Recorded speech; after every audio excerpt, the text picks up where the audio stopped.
మళ్ళీ తిరిగి వస్తున్నాడు అంటే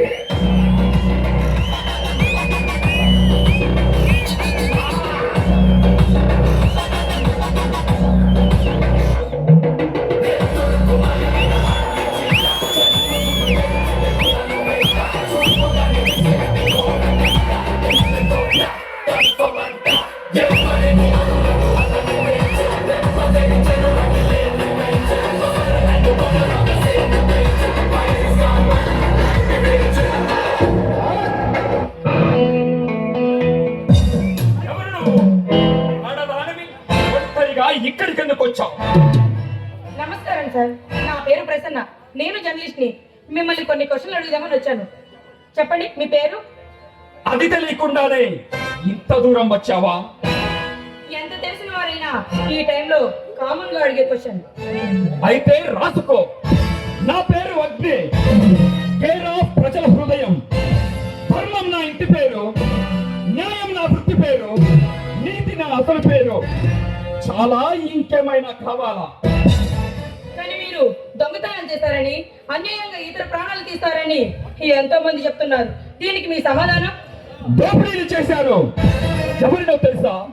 పేద ప్రజల కడుపు కొట్టి పారిశ్రమలు దోచుకుంటున్న బడా దోపిడీదారులను దోపిడీ చేశాను. ప్రాణాలు తీశాను. ఎవరినో తెలుసా? అవినీతి పరులు అన్యాయంగా, అక్రమంగా, తమ స్వార్థం కోసం పేద ప్రజలను బలి చేస్తున్నారు. అలాంటి వారి ప్రాణాలు నేనే తీశాను. అలాని చట్టాన్ని చేతిలోకి తీసుకోవడం నేరం కదా? ఒక జడ్జి ఉరిశిక్ష వేస్తే దాన్ని తీర్పు అంటారు.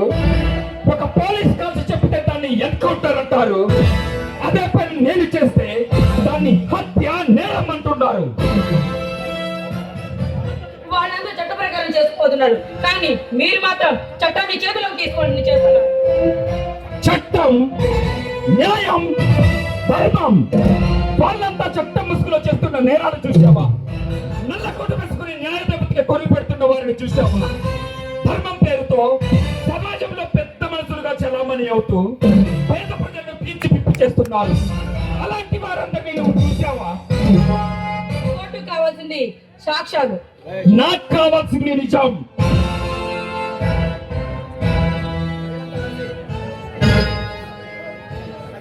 ప్రజలంతా కలిసి ఏర్పరచుకున్న ఈ రాజ్యాంగం ప్రజలే పరిపాలకులే పరిపాలిస్తుంటే, కానీ మీరు మాత్రం ఈ అడవిలో బిక్కుబిక్కుమంటూ ఉంటున్నారు. దీనికి కారణం? నువ్వు అంటున్న ఈ ప్రజాస్వామ్య ప్రభుత్వంలో పుట్టిన వారే ధనికులు, పేదవారు. మరి అలాంటప్పుడు డబ్బున్న వారికో న్యాయం, కూటికి లేని పేదవాడికో న్యాయం. ఇదేనా ఈ ప్రజాస్వామ్య ప్రభుత్వ చట్టంలో ఉన్న న్యాయం? అన్యాయం చేసిన ధనికుడు నిర్దోషి, అన్నెప్పుడు మెరుగున పేదవాడు దోషి. ఇది మీరు చెప్పుకుంటున్న ప్రజాస్వామ్య ప్రభుత్వ న్యాయశాస్త్రం. అందుకే పేదవాడి కోర్టు పెట్టెక్కిన జరగని న్యాయం నా న్యాయస్థానంలో జరుగుతుంది. ప్రభుత్వం మిమ్మల్ని అరెస్ట్ చేయమని ఆదేశాలు పంపించింది. మీరు ఎక్కడ కనిపించినా గానీ పోలీసులు మీకు ఉరిశిక్ష పడేలా చేస్తారు. పోలీసులకు దొరికితే కోర్టుకు వెళ్తాను, లేక ఉరిశిక్షకి వేస్తారు.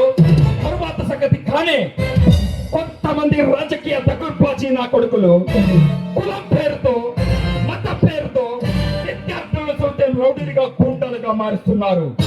కుళ్ళు పట్టిన ఈ రాజకీయ వ్యవస్థను అవసరమైతే పెట్రోల్ పోసి తగలబెట్టాలి.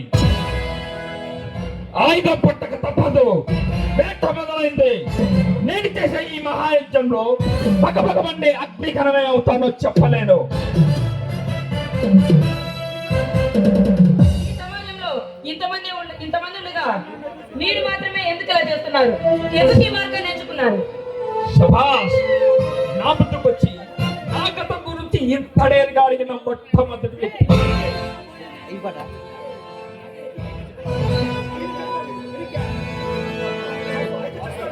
అయితే చెప్తా విను.